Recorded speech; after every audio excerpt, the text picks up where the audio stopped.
Jadi setiap kali saya mencoba khusyuk membaca,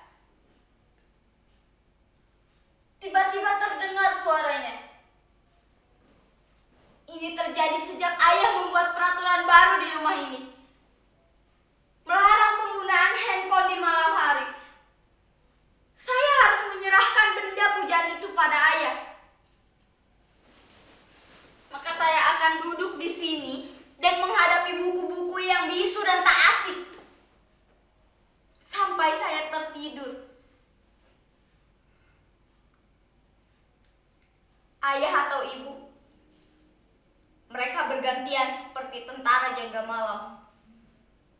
Mereka akan datang ke kamar ini setiap 1 jam sekali untuk memastikan kalau saya masih membaca sebelum pukul 10 atau 11 malam, waktu saya untuk tidur.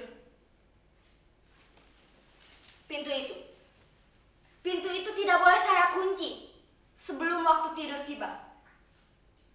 Ini peraturan kedua. Sebentar lagi, sekitar 15 atau 20 menit lagi, salah satu dari mereka akan datang berpatroli. Dan itu artinya saya harus duduk membaca. Tapi sebelum hal itu terjadi, izinkan saya untuk bercerita kepada para hadirin sekalian.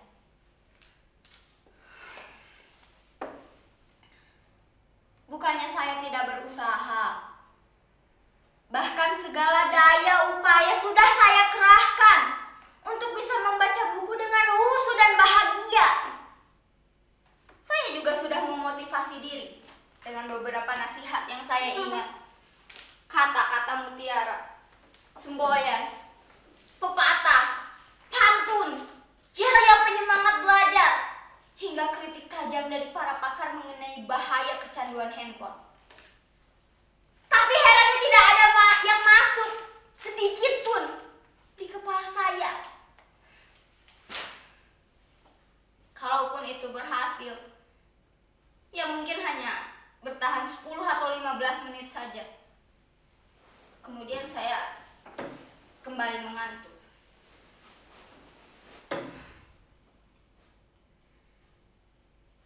Andai saja mengubah diri bisa dilakukan serenyah ceramahnya Maria Teguh, mungkin saya tidak akan menderita lagi seperti ini. Apa? Saudara-saudara tak yakin kalau saya sedang menderita? Apa tidak terlihat beban derita yang ada di muka saya? Disorot mata saya, digetar suara saya, di seluruh tubuh saya. Ini bukan acting. Ini bukan acting seperti pertunjukan monolog anak-anak SMA.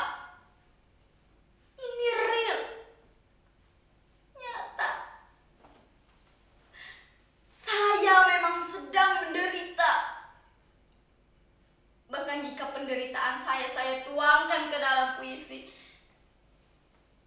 saya kira saudara-saudara tidak akan kuat membacanya tanpa menitikan air mata.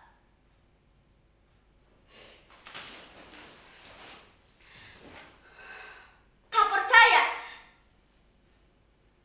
Kalian tidak percaya kalau sekarang saya sedang dibully, sepi, dan dikurung sedih?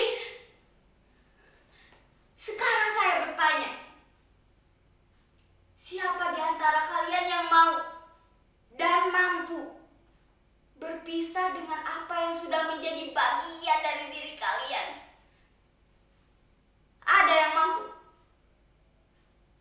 Kalian mampu? Tidak ada yang mampu. Begitupun dengan saya. Semua handphone bukan lagi sekedar benda biasa.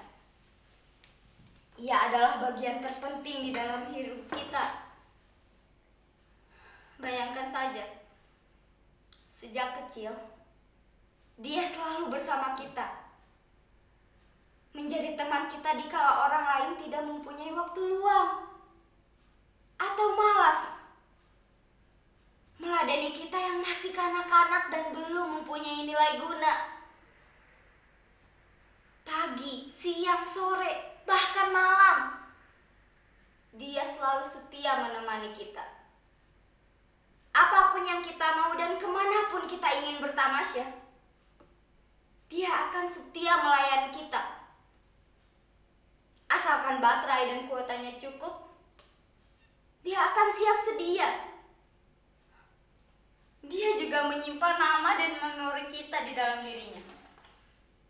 Kita juga menyimpan password dan kunci dirinya di dalam benak kita. Suatu simbiosis yang amat romantis dan intim, bukan?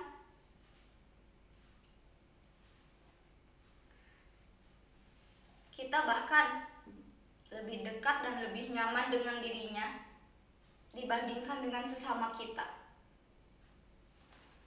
Itu sebabnya berpisah dengannya, meskipun hanya saban malam, itu terasa bertahun-tahun lamanya saya kesepian.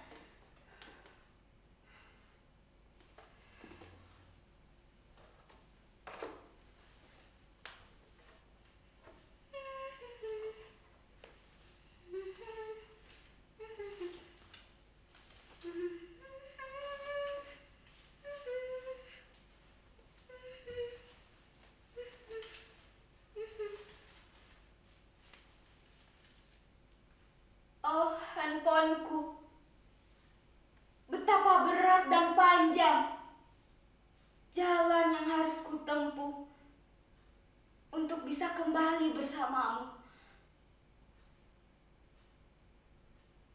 Sejak pertama saya mengerti membaca dan menulis,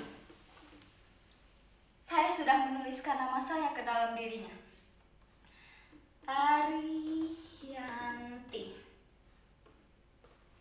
Saya memang sempat berganti-ganti partner dari satu handphone ke handphone lainnya. Tapi apapun jenisnya, sikap mereka tetap sama.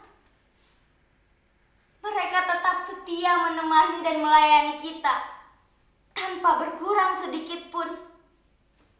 Bahkan, mereka semakin istimewa dan semakin besar kemampuan mereka untuk melayani kita. Coba saja bandingkan kesetiaan dan konsistensi mereka dengan kita. Berganti partner, berganti pula sikap dan kebiasaannya. Apalagi pergantian pimpinan. Bisa semakin baik atau malah semakin anjlok nilai mutunya. Maaf, sepertinya saya ngelantur. Maklumlah, orang kalau sedang diterkam sepi dan rindu, pikirannya melayang kemana-mana.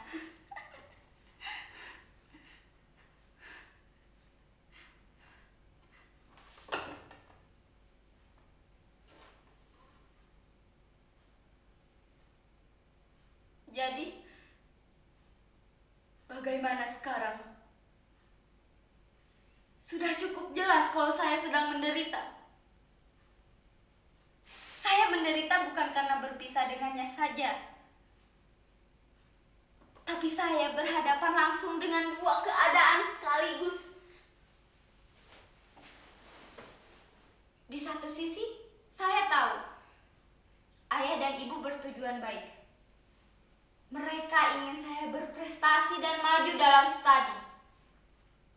Tapi di sisi lain, seluruh diri saya, kesadaran saya, jiwa saya sudah terbiasa hidup berdampingan dengan handphone. Bahkan sebelum ada peraturan seperti itu, saya terbiasa tidur dan dia rebah di dada saya. Atau persis di sisi saya,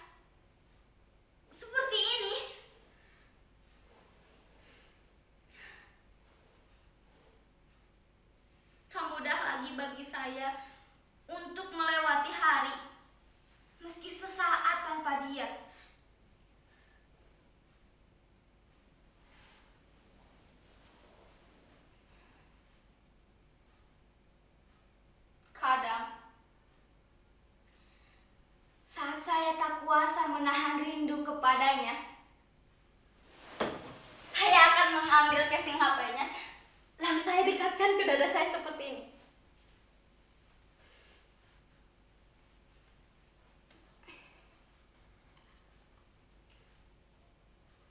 Kadang saya teringat masa-masa dramatis kami. Di saat dia mulai lemah dan kritis, saya panik. Saya panik untuk mencari tempat pengisian energinya.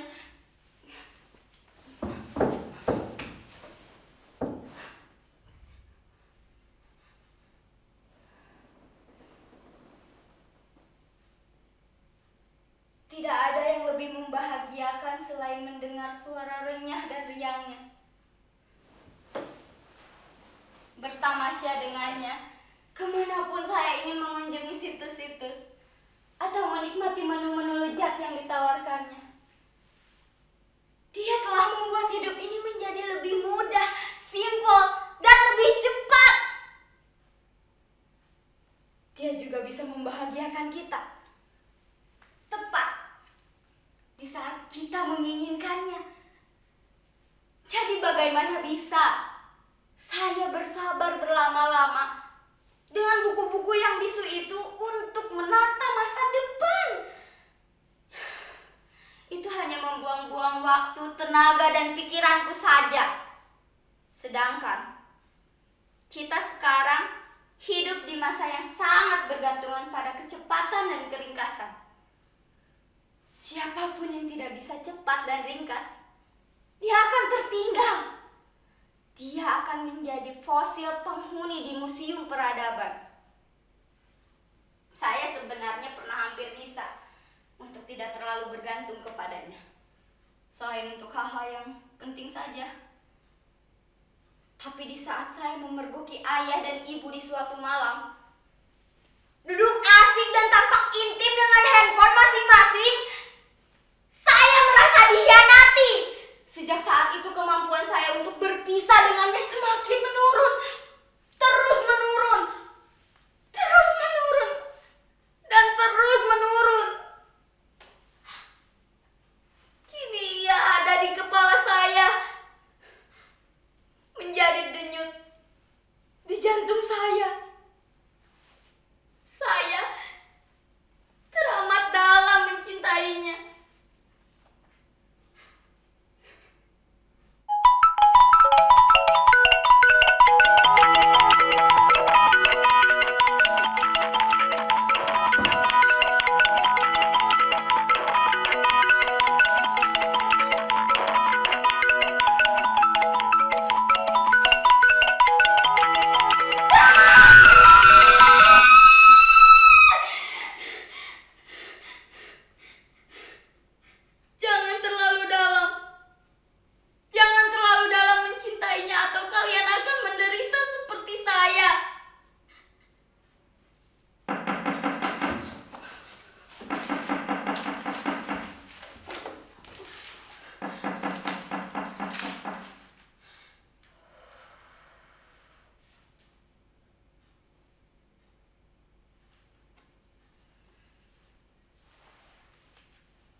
Begitu berat dan panjang jalan yang harus kutempuh. Tapi inilah jalan yang harus kulalui untuk bisa mendapatkan kelahiranku kembali.